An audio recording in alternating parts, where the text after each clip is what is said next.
Selamat pagi, bersama saya Kesha Riasviasa dalam reportase pagi. Hari ini saya akan mewawancarai beberapa narasumber terkait tentang apa itu revolusi bumi dan apa dampak yang ditimbulkan dari revolusi bumi tersebut. Pertama, saya akan bertanya kepada narasumber pertama saya, Mbak Octavia. Mbak Octavia, saya ingin bertanya, apa itu revolusi bumi? Mungkin Mbak Octavia bisa sedikit menjelaskannya. Revolusi bumi merupakan pergerakan bumi mengelilingi matahari sesuai garis orbita, sehingga belahan bumi mengalami perbedaan waktu dan juga posisi. Hal ini yang melatar belakangi adanya perubahan pada alam. Garis orbit bumi berbentuk elips, dan waktu yang dibutuhkan bumi untuk mengitari matahari adalah 365 hari, atau lebih tepatnya 365 hari 6 jam 9 menit, dengan mengacu pada bintang-bintang serta memiliki kecepatan mulai dari 29,29 hingga 30,29 km per second, sama dengan 6 jam. Jadi dapat dikatakan bahwa periode revolusi bumi adalah 1 tahun. Sementara 9 menitnya akan ditambahkan hingga mencapai 1 hari di tahun keempat yang ditetapkan sebagai tahun kabisat. Tahun di mana terdapat 1 hari tambahan di bulan Februari, yaitu hari ke-29. Sekian penjelasan dari saya. Terima kasih kepada narasumber pertama saya, Mbak Octavia. Selanjutnya, saya akan bertanya kepada narasumber kedua saya, Kakak Yusuf. Kakak Yusuf, apakah Kakak tahu apa saja dampak yang ditimbulkan dari revolusi bumi? Dampak revolusi bumi. 1. Perbedaan nama waktu siang dan malam. Perbedaan waktu di beberapa negara. Sumber zona makalah. Sadarkah kamu bahwa gejala alam di semesta ini selalu sama setiap tahunnya?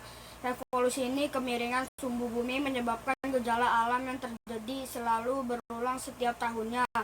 Peristiwa alam tersebut sangat terlihat di kutub utara dan kutub selatan. Pada setiap tanggal tertentu, bumi mengalami kondisi sebagai berikut. Antara 21 Maret sampai 23 September, kutub utara berada di dekat matahari, sedangkan kutub selatan jauh dari matahari. Belahan bumi utara terpapar sinar matahari lebih lama dibandingkan dengan belahan bumi selatan. Matahari bergeser ke arah utara bumi terjadi pada tanggal 21 Juni. Di tanggal tersebut, pengamat di Khatulistiwa melihat matahari bergeser 23,5 derajat ke arah utara. Beberapa daerah dekat kutub utara mengalami siang selama 24 jam, sementara itu beberapa daerah dekat kutub selatan mengalami malam selama 24 jam. Antara 23 September sampai 21 Maret, kutub utara berada di dekat matahari, sedangkan kutub selatan jauh dari matahari. Belahan bumi selatan mendapatkan sinar matahari lebih lama dibandingkan dengan belahan bumi utara. Belahan bumi selatan mengalami siang dengan belahan bumi utara. Matahari bergeser ke arah selatan bumi. Beberapa daerah dekat kutub utara mengalami waktu malam 24 jam, 24 jam. Selatan mengalami siang selama 24 jam. Pada tanggal 22 September, kutub utara selatan berada di posisi paling dekat dengan matahari. Pada tanggal tersebut, pengamat di Khatulistiwa melihat matahari bergeser 23,5 derajat ke arah selatan. Antara 21 Maret sampai 23 Desember, jarak matahari di kutub utara dengan kutub selatan adalah sama. Belahan bumi utara dan belahan bumi selatan menerima sinar matahari sama banyaknya. Seluruh permukaan bumi mengalami waktu siang dan malam sama lamanya. Matahari terlihat melintas tepat di atas kepala di daerah. Baik, terima kasih Kakak Yusuf atas penjelasan yang cukup panjang dan detail tentang salah satu dampak dari revolusi bumi.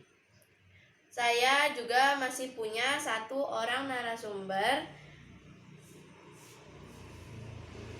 lagi, yaitu Cici Putri. Mungkin Cici Putri ingin menambahkan terkait tentang apa saja dampak yang ditimbulkan dari revolusi bumi. Ya, selain apa yang telah dijelaskan oleh Kakak Yusuf, masih ada beberapa dampak lain dari revolusi bumi, yaitu 2. Perubahan rasi bintang. Rasi bintang adalah kumpulan bintang-bintang yang membentuk pola tertentu. Rasi bintang yang paling dikenal adalah rasi bintang biduk, Scorpio, dan Leo. Revolusi mengakibatkan bintang-bintang terlihat berubah. 3. Gerak semu tahunan matahari merupakan pergeseran posisi matahari ke arah belahan bumi utara dan pergeseran posisi matahari dari belahan bumi utara ke belahan bumi selatan. Gerakan revolusi bumi dengan sumbu rotasi yang miring mengakibatkan matahari seolah-olah bergeser. 4. Adanya perubahan musim. Perubahan musim terjadi di belahan bumi utara dan selatan. Musim yang ada di bumi antara lain musim semi, musim panas, musim gugur, dan musim dingin. 5. Ditetapkannya kalender Masehi. Kalender Masehi yang biasa kita lihat sehari-hari ditetapkan berdasarkan revolusi bumi. Sekian tambahan dari saya tentang dampak revolusi bumi. Terima kasih kepada Cici Putri karena telah melengkapi penjelasan mengenai apa saja dampak dari revolusi bumi. Sekian reportase pagi dari saya, Kisha Riasfiansa. Selalu tetap jaga protokol kesehatan. Selamat pagi. Kelompok D.